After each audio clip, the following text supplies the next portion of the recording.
Here we are at the Israel Museum today. It's a beautiful sunny day in Jerusalem, and we came to look at maps, but I always want to see this, which is a model of scale model of Jerusalem in the time of Jesus, the Second Temple period, and after Herod built his wonderful extension to the very simple Second Temple that was the successor to Solomon's Temple. And you can see it at the back there. Yeah, it's got white columns, great big thick columns. They were all around the edge. Solomon's colonnade, if you remember the story about Jesus walking, and it was winter, and it was Hanukkah, the feast of dedication, and they were called a forest because they bordered the court of the Gentiles.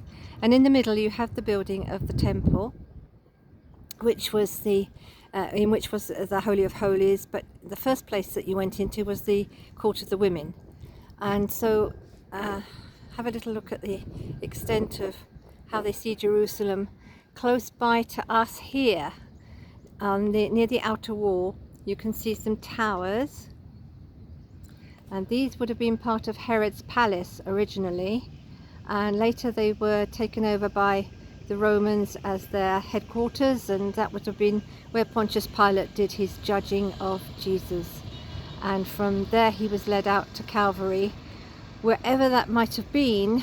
I think a lot of people these days think it was kind of to the north of the city, so outside of the boundary of what we're seeing here, and somewhere up there where in fact today is the Garden Tomb, and a rock face that looks very much like a skull.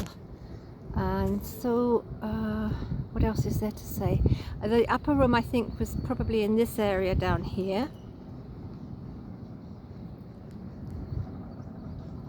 and then the cliff face just fell away, and all the poor people lived right below that. I don't know if we can see that.